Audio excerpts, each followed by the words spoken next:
aming pinakamalaking mga corruption na administration. Sabi ni Sir Chavit Singson, ito na siguro ang pinakamalaking corruption na gobyerno. No? Isipin nyo na lang, this is for, ano ba tawag nila? Content purposes only, mga ganyan. No basis. Pero baka lang may makapakinig. And ako sa puso ko lang, ito yung pinaniniwalaan ko. Okay. So yung gobyerno ni BBM has been through so much. Nasa rurok siya ng kapangyarihan, tapos nawala sila sa kapangyarihan. So they've had struggles, pero I think sa mga struggles siya na yun, lumilipad pa rin siya in coach. Ibig sabihin, nasa business class pa rin siya ng airplano pag lumipad. Siyempre, napapalibutan siya ng mga dilawang oligarko, cronies ng tatay niya, na naging naging mga oligarko naman nung panahon nawala yung tatay niya. And siyempre, gayon din ang asawa niya ay isang Araneta, di ba? Lahat ng connections niyan, oligarko. And syempre, yung pinsan niya and the rest ng mga tropa pips niya, di ba? And family members. No? Ngayon, bakit ko sinabi mo na yung history na yon para malaman natin bakit mas mayaman, mas kurakot? It's because pag mayaman ka, number one, you know na there is a time limit sa iyong pangurakot. So, number one, you have the possibility na manalo si Inday Sara. So, pag nanalong Pangulo si Inday Sara, yung window mo para kumita ng pera sa mga kalokohan mo ay magko-close. So, ipon hanggang masira si Inday o manalo si Inday, at least nakapondo na sila.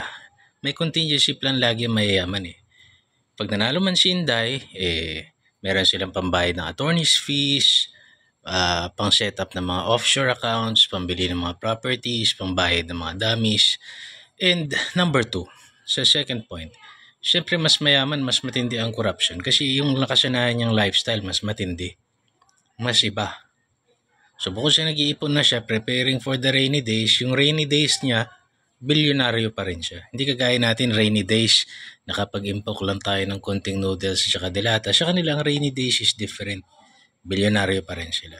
And number three, they know because nakahalik na yung mga yan sa rurok ng kayamanan eh. Kumbaga, lumelevel sila sa mga mayayaman sa mundo eh. They know how it feels, they know what it is, and they know how to. The only way to be filthy rich o to be truly wealthy is kung may pera ka ng dati. Old money. Ewan ko kung nakukuha niyo yung point eh. Old money kasi provides you with access to various pagkakakitaan, access to different doors para kumita ka lang.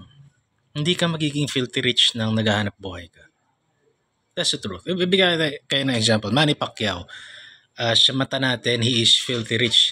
Bilyon ang napanalunan niya sa pagboboxing.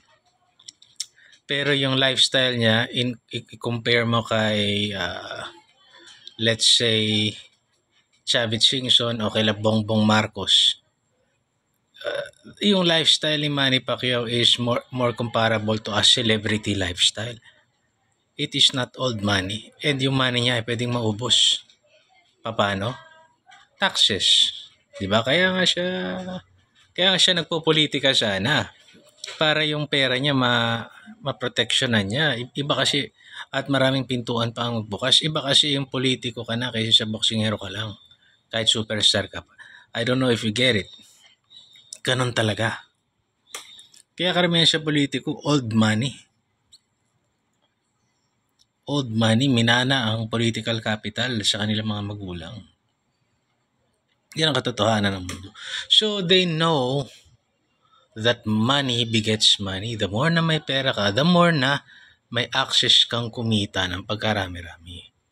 Yung high risk para sa isang tao na gawin niya sa larangan ng pagkita ng pera, low risk lang sa yun at kaya mong gawin 1,000-fold. Ako, bigyan ko kayo ng halimbawa. Ako, kunwari isanla ako yung bahay ko. With the goal of makapundar ako ng something, yung perang makukuha ko sa bangko, pag sinala ko yung bahay ko, ay magagamit ko para sa isang pagkakakitaan ulit.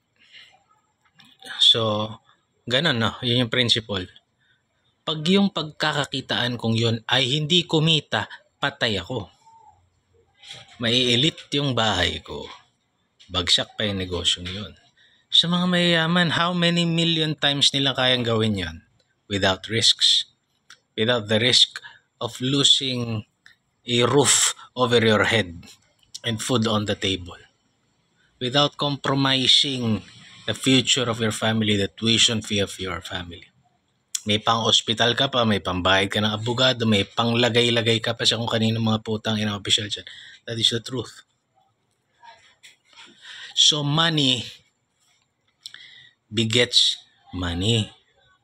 Hindi tayo aabot sa ganong rurok ng pagiging filthy rich, not unless bigay ng Panginoong Jesucristo.